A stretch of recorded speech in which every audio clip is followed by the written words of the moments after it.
बिस्मिल्लाहिर्रहमानिर्रहीम। अस्सलाम वालेकुम नाज़रीन, आप यूट्यूब चैनल देख रहे हैं। मैं इमरान खान हूं।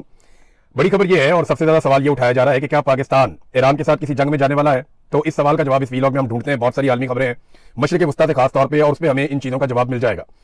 सबसे पहले तो यह है कि ऐसा बज़ाहिर दिखाई दे रहा है कि सऊदी अरब दीगर अरब ममालिक के साथ मिलकर ईरान के खिलाफ जंग का हिस्सा बनने जा रहा है।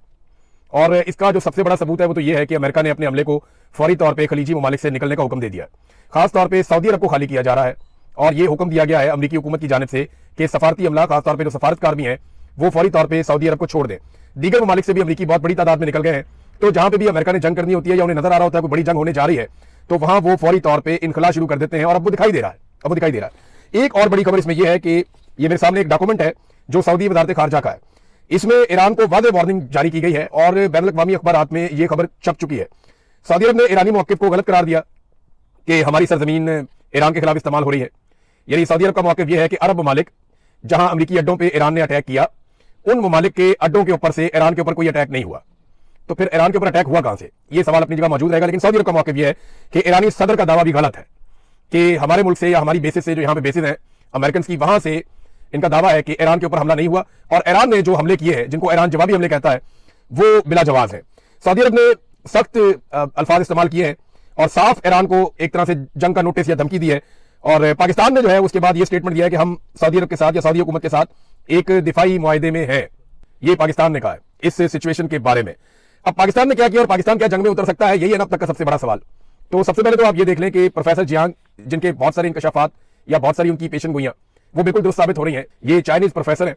प्रोफेसर जियांग ये कहते हैं कि अगर जंग बढ़ी तो पाकिस्तान का बड़ा अहम किरदार इसमें हो जाएगा। अब पाकिस्तान एक दिलचस्प सूरत हाल में है, क्योंकि 12 रोजा जंग के दौरान पाकिस्तान ने ईरान की हिमायत का इजहार किया था, लेकिन चंद माह बाद पाकिस्तान ने सऊदी अरब के साथ एक बाहमी दिफाई मुआहदा कर लिया। ये जो 12 रोजा जंग थी, ये पिछली थी जो जून 2025 में हुई थी। उस जंग के बाद पाकिस्तान ने सऊदी अरब के साथ एक दिफाई मुआहदा कर लिया था, जिसका मतलब यह है कि अगर सऊदी अरब पर हमला हुआ तो पाकिस्तान उसके दिफा के लिए सामने आएगा। प्रोफेसर जियांग के मुताबिक अगर इसराइल सऊदी अरब के खिलाफ मजीद फॉल्स फ्लैग कार्रवाइयां करने में कामयाब हो जाता है और सऊदी अरब ईरान के खिलाफ जंग का ऐलान कर देता है, तो इस मुआहदे के तहत पाकिस्तान को भी ईरान के खिलाफ जंग में शामिल होना पड़ सकता है। उन्होंने कहा कि यह इम्कान भी हो सकता है कि अमेरिका ईरान के खिलाफ जमीनी रास्ता जब इस्तेमाल करे तो पाकिस्तान के जमीनी रास्ते से वो लड़ाई शुरू कर दे, क्योंकि ईरान का जनूब मशरकी इलाका निस्बतन ज्यादा कमजोर समझा जाता है, जबकि शुमाल मगरबी हिस्सा ईरान का जो है वो मजबूत है। यानी जो ईरान का एरिया तुर्की के साथ या इराक के साथ लगता है, वहां पे मादी में बहुत लड़ाइयां भी उन्होंने लड़ी है। तो उन्होंने अपना सारा जो मिलिट्री इंफ्रास्ट्रक्चर है वो वहां पे डेवलप किया है, यहां पे उन्होंने नहीं किया। पाकिस्तान की तरफ से उनको लगता था सत्ते खैरा ने, लेकिन यहां पे वो कमजोर है और ये कहा जा रहा है कि इधर से भी लड़ाई शुरू हो सकती है, अमेरिका ये रास्ता इस्तेमाल कर सकता है। बहरहाल ये तो वक्त बताएगा कि क्या किया जाएगा।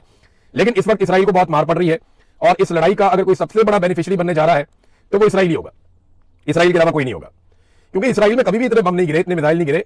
इसराइल ने वहां पे जितने भी कैमराज हैं, फुटेज हैं, सारी खत्म कर दी है और वो किसी को अलाउ नहीं कर रहा कि सोशल मीडिया के इस्तेमाल के जरिए से तबाही का कोई मंजर बाहर निकाले। आप गौर करें, जब इसराइल ईरान को मारता था या गजा के शहरियों को मारता था, और उस वक्त जब रॉकेट चलते थे और सुरंगों के अंदर जाते थे या जेर जमीन पनागाहों के अंदर चले जाते थे इसराइली, तो तब बड़ी वीडियोज आती थी नीचे से, तब बहुत सारे मनाजिर आपको दिखाई देते थे।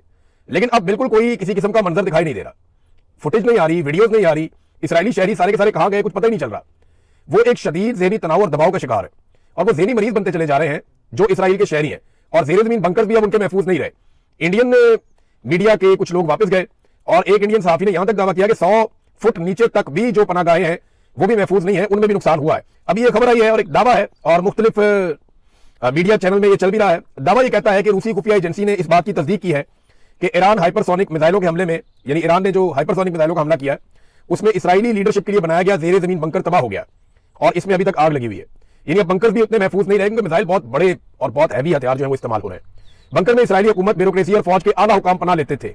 अब पता नहीं उस वक्त वहां पे वो थे या नहीं थे, लेकिन इस जगह पे वो पनाह जरूर लेते रहे माजी में। अब कितना नुकसान हुआ है, क्योंकि इसराइल का कई जगह पे नुकसान रिपोर्ट हो रहा है और हत्ता के लबनान के करीब नुकसान रिपोर्ट हो रहा है, दीगर कई जगहों पे नुकसान रिपोर्ट हो रहा है, बेसिस के अंदर अमेरिका का नुकसान रिपोर्ट हो रहा है, कुछ अमरीकी फौजी पकड़े गए हैं, ये भी दावा किया जा रहा है।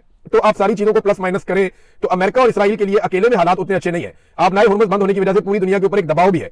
यूरोप उस तरीके से अमेरिका के साथ खड़ा नहीं हुआ, तो क्या पाकिस्तान खड़ा हो जाएगा? अब पाकिस्तान ने ना इस वक्त कुछ ऐसी डिमांड्स की हैं सऊदी अरब से जो ये बताती हैं कि पाकिस्तान जंग का हिस्सा बनने जा रहा है। मैं ये क्यों आपको कह रहा हूं, इसका जरा मैं आपको आसानी के साथ समझा देता हूं। देखिए, सऊदी अरब इस वक्त जंगज़दा मुल्क बना हुआ है, उनकी ऑयल की रिफाइनरीज खतरे में है। अब नाए हुर्मुज़ बंद है, उनकी तजारत भी बंद है, सऊदी अरब के अंदर बम भी गिर रहे हैं और सऊदी अरब के अंदर कारोबारी जिंदगी मुअत्तल है या खराब हुआ है। अब ऐसी सूरत हाल में जब एक मुल्क इतने दबाव में हो, तो क्या दूसरा मुल्क उससे पैसे मांग सकता है, उससे माल का तकादा कर सकता है? नहीं कर सकता ना। ये इखलाकी नुक्ता नजर से भी जायज नहीं है और किसी भी हवाले से आप देखें तो जायज नहीं है। लेकिन पाकिस्तान ने ऐसे वक्त में, जब सऊदी अरब शदीद दबाव में है, पाकिस्तान ने खतरात से घिरे हुए एक मुल्क से उसके तेल के रस्ते बंद होने के बावजूद, माशी दबाव के बावजूद पैसा मांग लिया है। पाकिस्तान ने मांगा क्या, ये जरा आप देख लीजिए, इसमें आपको सारी कहानी मिल जाएगी। ये दुनिया भर के मीडिया में छप गया। 10